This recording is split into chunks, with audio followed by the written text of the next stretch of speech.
اس میں ایک واقعہ بیان کیا گیا ہے کہ عبداللہ ابن ابی منافق، اس کا جو بیٹے ہیں عبداللہ، وہ مومن تھے. جب یہ مر گیا عبداللہ ابن ابی، تو انہوں نے گزارش کی کہ اللہ کے رسول میرے والد کی نماز پڑھا دیجیے. پہلے تو کہا کہ اللہ کے رسول اپنا کرتا مبارک دے دیں. بولے کیا کرو گے؟ کہا کہ اسی سے میں اپنے باپ کو کفناؤں گا، کفن میں اسی کپڑے میں دوں گا. نبی صلی اللہ علیہ وسلم نے کرتا مبارک دے دیا، اس میں اس کو کفنایا گیا نہلانے کے بعد. پھر آئے، کہا کہ اللہ کے رسول ایک اور ریکویسٹ ہے. کہا بولو. کہا کہ نماز پڑھا دیجیے آپ. ٹھیک ہے چلو. نماز پڑھانے کے لیے کھڑے ہوئے، حضرت عمر نے آپ کا دامن کھینچا. کیا کر رہے ہیں اللہ کے رسول؟ یہ منافق ہے، کافر ہے، اس کی نماز جنازہ آپ پڑھ رہے ہیں. لیکن نبی صلی اللہ علیہ وسلم نے نماز جنازہ پڑھا دی. اس سے پہلے آپ نے کپڑا دے دیا، نماز جنازہ پڑھا دی. اب جب قبر میں اتارا جانے لگا تو آئے اور کہا کہ اللہ کے رسول ایک اور ریکویسٹ ہے. کہا کہ کیا؟ تدفین میں آپ شریک ہو جائیں اور اپنا لعاب دہن آپ میرے باپ کے منہ میں ڈال دیں. نبی کریم صلی اللہ علیہ وسلم نے اس بدماش کا سر اپنے زانوں کے اوپر رکھا اور اپنا لعاب دہن اس کے منہ میں ڈال دیا. اس کے باوجود وہ جہنمی ہے. پتہ یہ چلا آدمی کا اپنا عمل نہ ہو تو نبی کا کرتا اسے جنتی نہیں بنا سکتا. اگر آدمی کے پاس اپنا عمل نہ ہو تو نبی کا لعاب دہن منہ میں ڈال دیا جائے وہ جنتی نہیں ہو سکتا. اور نبی اگر دعا بھی کر دیں تو وہ دعا قبول نہیں ہوتی، اس لیے کہ نماز جنازہ میں دعا ہوتی ہے. اللہ کے رسول نے نماز پڑھائی، نماز میں آپ نے دعا فرمائی اللہم اغفر لحینا، مغفرت کی دعا فرمائی. اس کا مطلب آدمی کا اپنا عقیدہ اور عمل صحیح نہ ہو تو نبی کا کرتا اسے جنتی نہیں بنا سکتا، نبی کا لعاب دہن اسے جنتی نہیں بنا سکتا. اسی طرح نبی کریم صلی اللہ علیہ وسلم کا اس کے حق میں استغفار اور اس کے حق میں مغفرت کی دعا قبول نہیں ہوتی. لہذا ضروری ہے کہ آدمی اپنا عمل، اپنا عقیدہ یہ صحیح کرے.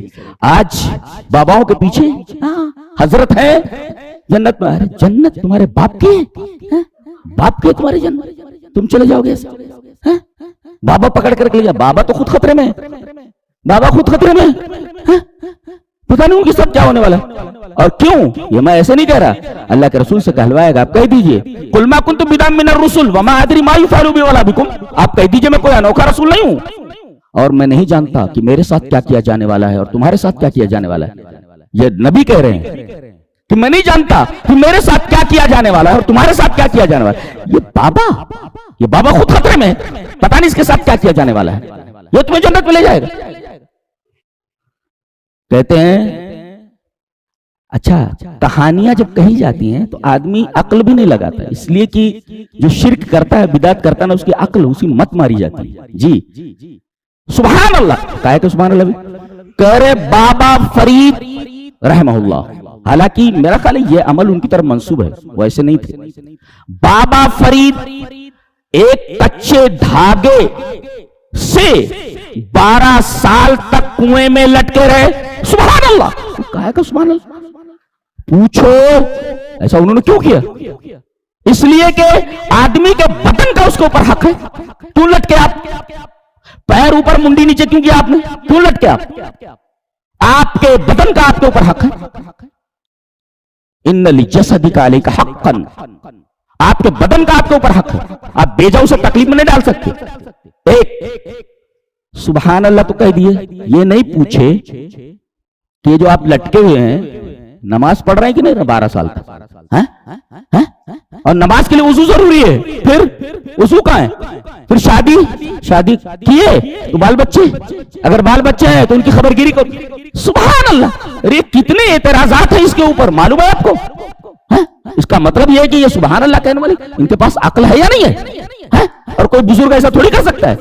تو ایسا ہے کہ یہ بابا فرید کی طرف رحمہ اللہ یہ بات، یہ عمل منسوب کیا گیا ہے، یہ عمل منسوب کیا گیا ہے. جی اور ہوتا ایسا ہے، پیرانمی پرند مریداں می پرانند. پیر لوگ نہیں اڑتے ہیں، مرید لوگ ان کو اڑا دیتے ہیں. جی پیرانمی پرند مریداں می پرانند. پیر لوگ نہیں اڑتے ہیں، مرید لوگ ان کو اڑا دیتے ہیں. ایسا مریدوں کے مکر ہوتے ہیں، یہ باہر بیٹھے رہتے ہیں سب. جی قرآن حکیم نے کہا بل مکرہم، کوئی نہ کوئی مکاری تو ہو رہی ہے. جی اللہ فرمائے، کوئی نہ کوئی مکاری تو ہو رہی ہے. اللہ فرمائے